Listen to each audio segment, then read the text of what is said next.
नमस्कार दोस्तों, आप सभी भक्तों को नवरात्रि की हार्दिक शुभकामनाएं। आज के वीडियो में हम जानेंगे माता कालरात्रि के बारे में। नवरात्रि के 7वें दिन मां कालरात्रि की पूजा की जाती है। ये तिथि अत्यंत विशेष होती है क्योंकि मां कालरात्रि को संहार की देवी और सुरक्षा की अधिष्ठात्री माता कहा गया है। उनका रूप भले ही उग्र और भयावह प्रतीत होता हो, किंतु अपने भक्तों के लिए वे सदैव मंगलकारी, करुणामयी और रक्षक बनकर विराजमान रहती हैं। इस दिन मां की पूजा और कथा का श्रवण हमें साहस प्रदान करता है, भय का नाश करता है और जीवन में सुरक्षा कवच तथा सकारात्मक ऊर्जा का संचार करता है। प्रिय साथियों, आपसे निवेदन है कि कथा को अंत तक अवश्य सुनें और वीडियो के बिल्कुल अंत में मां कालरात्रि की महत्वपूर्ण दिव्य वाणी दी गई है। उसे सुनना आपके आत्मिक उत्थान के लिए अत्यंत आवश्यक है। माता कालरात्रि की कृपा प्राप्त करने के लिए कमेंट में जय मां कालरात्रि अवश्य लिखें। अब प्रारंभ करते हैं माता कालरात्रि की ये दिव्य कथा। बहुत समय पहले की बात है। एक छोटे से गांव जगतपुर में सावित्री नाम की एक विधवा रहती थी। उसके आंगन में गरीबी की छाया इतनी गहरी थी कि सूरज की रोशनी भी फीकी पड़ जाती थी। सावित्री के पास सिवाय अपनी इकलौती बेटी गौरी के और कुछ नहीं था। गौरी जैसे उसका नाम वैसे ही उसका रूप शांत, सुंदर और मन से पवित्र। गौरी अब 16 वर्ष की हो चुकी थी। गांव की स्त्रियां जब सावित्री को देखती तो कान्हा-फूंसी करती। विधवा है, बेटी का ब्याह कैसे करेगी, दहेज कहाँ से लाएगी, यह बातें सावित्री के कानों में बिच्छू के डंक की तरह चुभती थी। उसकी रातें जागते हुए चिंता की अग्नि में जलते हुए कटती थी। हर सांस एक बोझ थी, हर पल एक परीक्षा। सावित्री ने अपनी बेटी के विवाह के लिए दर दर भटकना शुरू किया। उसकी साड़ी फटी थी, पैरों में छाले थे, पर हृदय में एक मां की अदम्य इच्छा थी, किसी भी कीमत पर अपनी बेटी को एक सुरक्षित आश्रय देना। वह अपने दूर के रिश्तेदारों के पास गई, उन लोगों के पास जिनके घर की दीवारों पर कभी सावित्री के पति की कमाई का प्लास्टर चढ़ा था। भैया, सावित्री ने हाथ जोड़कर कहा। उसकी आवाज में वर्षों का दर्द खुल चुका था। गौरी अब बड़ी हो गई है, बस थोड़ी सी मदद कर दो। 5-10 की मैं जिंदगी भर तुम्हारा एहसान नहीं भूलूंगी। सावित्री का चचेरा भाई, जो अब अच्छा खासा जमींदार बन चुका था, एक ऊंची कुर्सी पर बैठा था। उसने तिरस्कार से देखा, जैसे वह कोई कचरा बिनने वाली हो। 5,000, उसने जोर से हंसते हुए कहा। सावित्री, क्या तू पागल हो गई है? इस नवरात्रि में मैंने अपनी बेटी के गहनों पर 500 खर्च किए हैं और तू, जिसकी बेटी के हाथ पीले करने का कोई ठिकाना नहीं, मुझसे भीख मांग रही है। उसकी पत्नी ने अंदर से आवाज दी, हटो जी, कहीं इसकी दरिद्रता का साया हमारे घर पर ना पड़ जाए। इसे कहो पहले अपनी औकात देखे, फिर हमारे दरवाजे पर आए। सावित्री वहीं जमीन पर बैठ गई। उसके होंठ कांप रहे थे।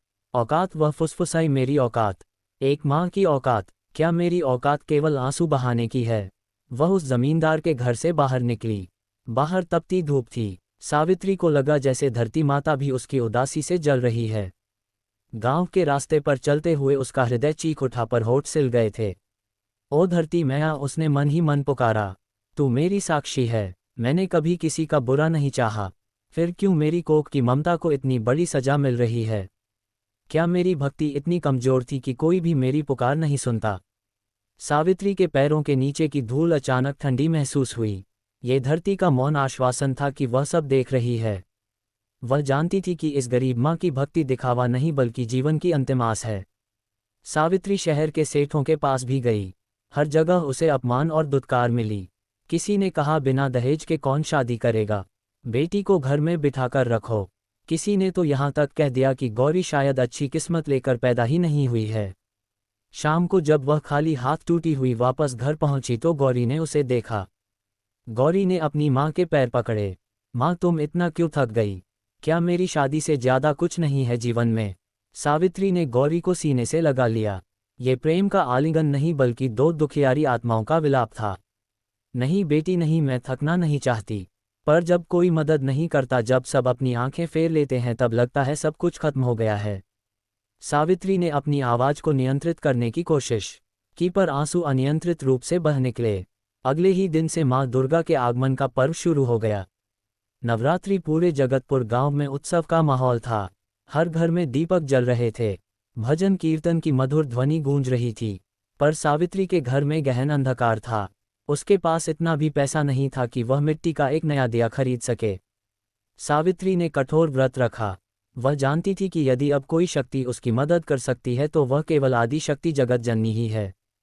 पहले दिन शैलपुत्री को उसने केवल जल और तुलसी अर्पित की। दूसरे दिन ब्रह्मचारिणी को उसने अपने हृदय का संकल्प अर्पित किया। दिन बीतते गए पर स्थिति जस की तस रही। उसकी आंखों के नीचे काले घेरे थे और उसका शरीर अन्न के अभाव में कमजोर होता जा रहा था। पर उसका मन संकल्प से मजबूत था। षष्ठी तिथि बीत गई। हर रात सावित्री अपनी छोटी सी कोठरी में अपनी बेटी के उज्जवल भविष्य के लिए रोती थी। उसके दुख ने धरती की परतों को भेदना शुरू कर दिया था। पृथ्वी माता भूदेवी ने अपने गर्भ में इस माँ का दर्द महसूस किया। उन्होंने देखा कि यह भक्ति केवल कर्मकांड नहीं है, यह एक माँ के हृदय का शुद्धतम समर्पण है जो अपने बच्चे के लिए अपना सर्वस्व न्यौछावर कर रही है। पृथ्वी माता ने जैसे आकाश की ओर संकेत किया, अब समय आ गया है, इस भक्त की पुकार सुनो। और फिर वह रात आई, नवरात्रि की सप्तमी। यह माँ कालरात्रि का दिन था। कालरात्रि वह स्वरूप जो अंधकार को चीरता है, जो भय का भक्षण करता है, जो दुखियों के कष्ट हरने के लिए रौद्र रूप धारण करता है। सावित्री ने आज उपवास के कारण दर्द से कराते हुए भी अपनी बेटी के लिए भोजन बनाया, जो मात्र थोड़ा सा दलिया था। गौरी ने उसे खिलाने की कोशिश की, पर सावित्री ने मना कर दिया। नहीं बेटी, आज मेरी माता का सबसे कठोर स्वरूप है। आज मैं केवल जल पर रहूंगी। यदि आज मेरी पुकार नहीं सुनी गई तो मैं कल शायद ये जीवन भी त्याग दूंगी। उसने यह बात इतने दर्द से कही कि गौरी की आंखें भर आई। रात के 12 बजे थे। पूरा गांव सो चुका था। चारों ओर सन्नाटा था। केवल दूर से ढोल की धीमी आवाज आ रही थी।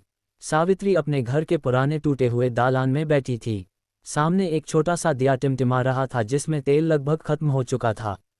सावित्री ने अपने दोनों हाथ जोड़े। उसकी आंखों से आंसुओं की धारा बह रही थी। ये धारा गंगा जमुना से भी पवित्र थी, क्योंकि इसमें करुणा और बेबसी का नमक घुला हुआ था। ए मेरी मैया, ओ कालरात्रि, उसकी आवाज में दर्द की तीव्रता थी। तू तो काल का विनाश करने वाली है मैया, तू तो महाशक्ति है। फिर क्यों मेरी छोटी सी मुश्किल, मेरी गरीबी, मेरे रिश्तों पर इतना भारी पड़ रही है?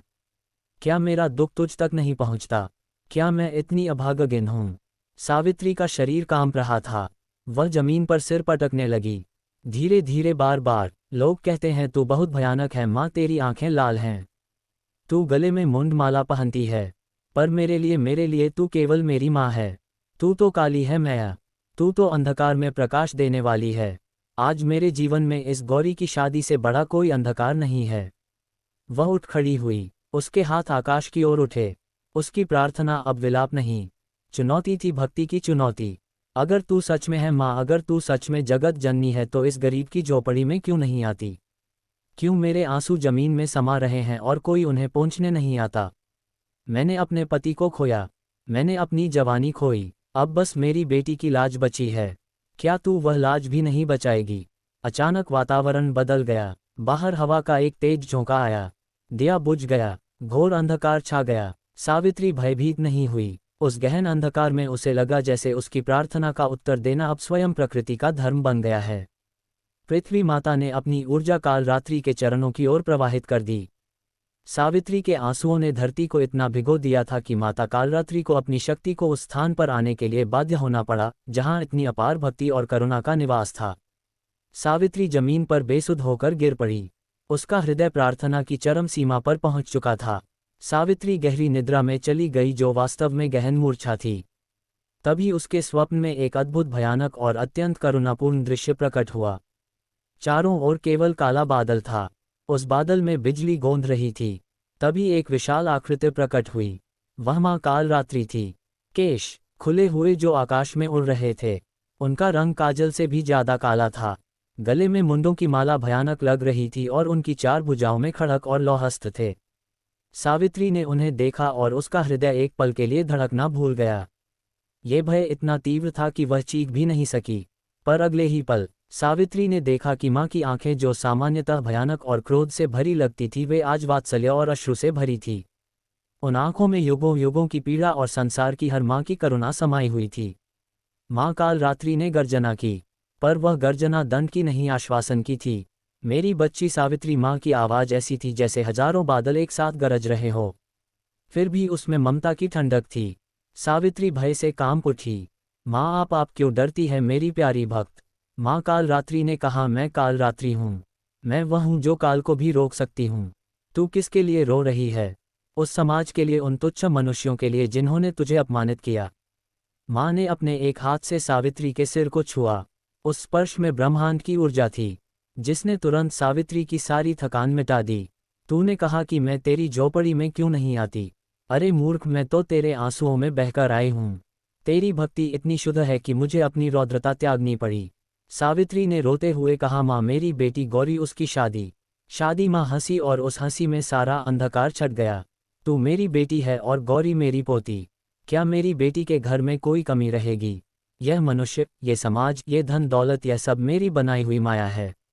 माँ ने उसे जोर से पकड़ लिया। सुन, आज से तू भयभीत नहीं होगी। तू अब विधवा नहीं, तू मेरी शक्ति की भागीदार है। तेरी गौरी का विवाह उस घर में होगा जो तेरा सम्मान करेगा। तेरा अपमान करने वाले देखेंगे कि मेरी शक्ति क्या चीज़ है। काल रात्रि माता ने सावित्री को एक गहरा साहस दिया। जा, कल सुबह जब सूरज उगेगा तो अपने हृदय में कोई संदेह मत रखना। मैं काल हूँ और मैंने तेरा अच्छा समय लिख दिया है।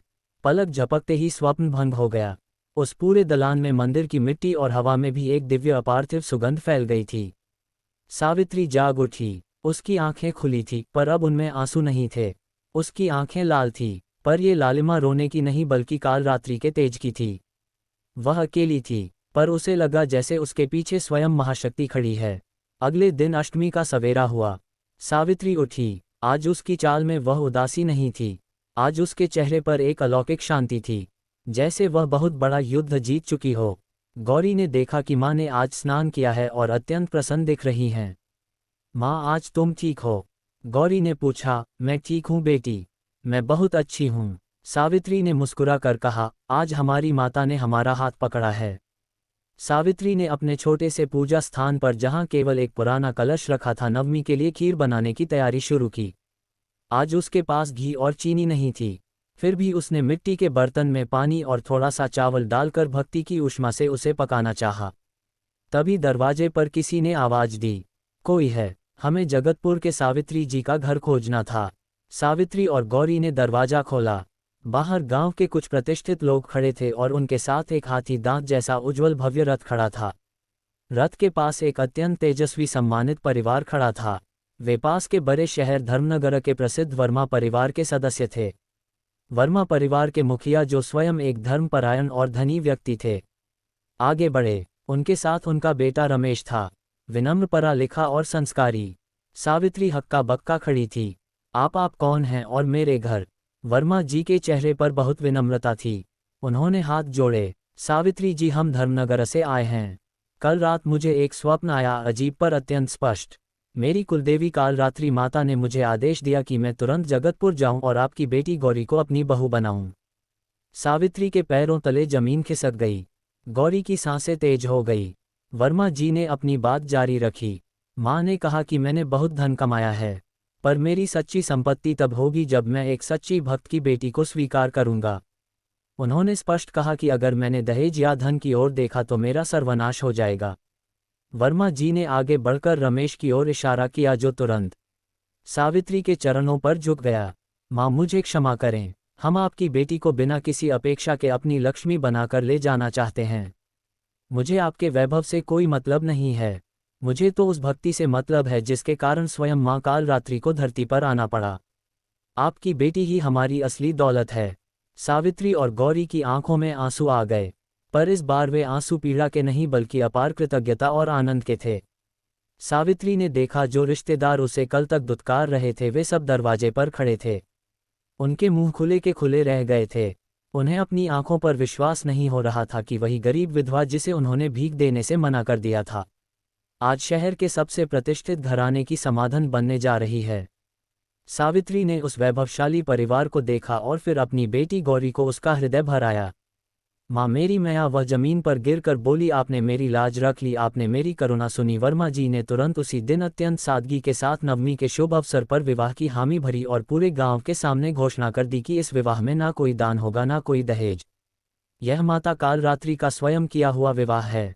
उपसंहार आंसुओं की शक्ति। गौरी का विवाह उस दिन हुआ जिस दिन माँ सिद्धदात्री की पूजा होती है, नवरात्रि का अंतिम दिन। उस दिन सावित्री ने पहली बार सच्चे मन से हंसते हुए अपनी बेटी को विदा किया। सावित्री के घर में आज भी अंधकार था, पर यह बाहर का अंधकार था। उसके हृदय का अंधकार सदा के लिए मिट चुका था। सावित्री ने अपने उस टूटे हुए दालान की ओर देखा जहां पिछली रात उसने आंसुओं के साथ प्रार्थना की थी। उसने महसूस किया कि धरती माता का स्पर्श आज भी वहाँ ठंडा और शीतल है। ये कथा केवल एक विधवा के समृद्ध होने की नहीं थी। ये कथा इस बात की थी कि जब मनुष्य का मन शुद्ध होता है, जब उसकी करुणा चरम पर होती है और जब उसकी भक्ति में कोई छल नहीं होता, तब स्वयं काल और कालरात्रि को भी उस भक्त के लिए अपने नियम तोड़ने पड़ते हैं। सावित्री के आंसू वे व्यर्थ नहीं गए थे। वे आंसू ही वह जल बन गए थे जिसने मां कालरात्रि के चरणों को धोया था और उन्हें धरती पर उतर आने के लिए विवश कर दिया था। ये सत्य है कि सनातन धर्म की भूमि पर भक्ति और करुणा से बढ़कर कोई शक्ति नहीं है और मां की कृपा सबसे बड़ी सिद्धदात्री है। सावित्री ने आकाश की ओर देखा। उसकी आंखों से फिर आंसू बह रहे थे, पर इस बार यह अश्रु आनंद के थे जो उसकी आत्मा को धो रहे थे। हाथ जोड़कर उसने कहा, धन्य हो मां, धन्य हो, अब मेरा जीवन सफल हुआ। प्रिय साथियों, इस वीडियो में मां कालरात्रि की पावन व्रत कथा यहीं पर होती है समापन। अब आइए मां कालरात्रि की दिव्य वाणी सुने। एक विधवा सावित्री की कथा के माध्यम से मानवता को संबोधित एक दिव्य संवाद जहां करुणा, चेतावनी और आशा से भरी एक पुकार है। हे मानव, हे भटकी हुई आत्माओं, सुनो, मैं ही कालरात्रि हूँ।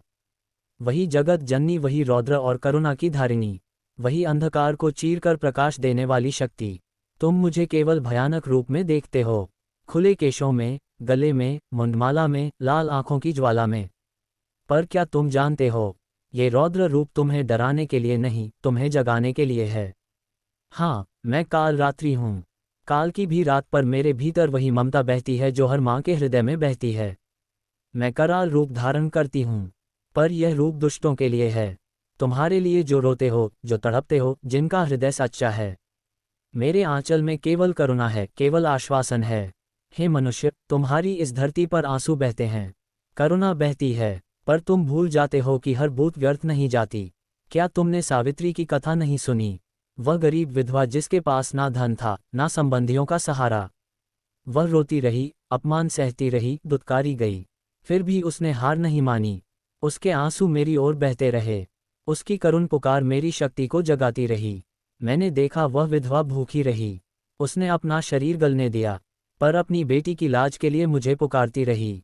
वह समाज से नहीं टूटी, वह रिश्तेदारों से नहीं डरी, वह केवल मेरे चरणों में गिरी, और उसकी भक्ति ने मेरी रौद्रता को ममता में बदल दिया। हे मनुष्यों, तुम सोचते हो कि माँ केवल मंदिर में है, तुम सोचते हो कि पूजा केवल सोने चांदी के थाल से होती है। नहीं, मैं मंदिर में भी हूँ, मैं पर्वतों में भी हूँ, मैं नदी के प्रवाह में भी हूँ, पर सबसे बढ़कर मैं तुम्हारे आंसुओं में हूँ। सावित्री ने सोने का दीपक नहीं जलाया, उसने घी का भोग नहीं लगाया, उसने अपने आंसुओं से मेरी आराधना की और मैं उसी आंसुओं की धारा में बहकर आई, क्योंकि मैं कालरात्रि हूँ। मेरे लिए सबसे बड़ा आभूषण है भक्ति और सबसे बड़ा दीपक है करुणा। हे मानव, क्या तुम जानते हो क्यों मैं सावित्री की झोपड़ी में पहुंची? क्यों मैंने उस गरीब की बेटी का विवाह एक बड़े घराने में कराया? क्यों मैंने उसके अपमान को सम्मान में बदल दिया? क्योंकि उसकी भक्ति में स्वार्थ नहीं था, वह केवल अपनी बेटी की लाज बचाना चाहती थी। उसकी पुकार में दिखावा नहीं था, वह आत्मा से उठी हुई पुकार थी, और जब आत्मा रोती है तब जगत जननी मौन नहीं रह सकती। हे मनुष्य, हे समाज, सावधान, मैं करुणा की सागर भी हूँ और विनाश की ज्वाला भी।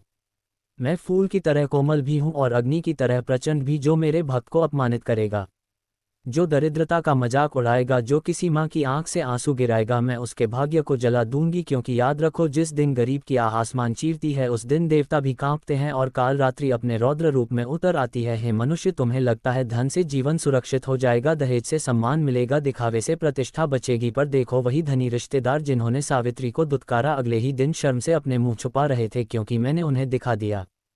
सम्मान धन से नहीं, भक्ति से आता है। वैभव सोने चांदी से नहीं, करुणा से आता है। हे भटकी हुई आत्माओं, सुनो, यह नवरात्र केवल 9 दिनों का पर्व नहीं है, ये तो आत्मा की यात्रा है। शैलपुत्री से लेकर सिद्धदात्री तक हर दिन तुम्हें एक संदेश देती हूँ, पर सप्तमी मेरा दिन, कालरात्रि का दिन, ये याद दिलाने के लिए है कि जीवन के सबसे गहरे अंधकार में भी मैं तुम्हारे साथ हूँ।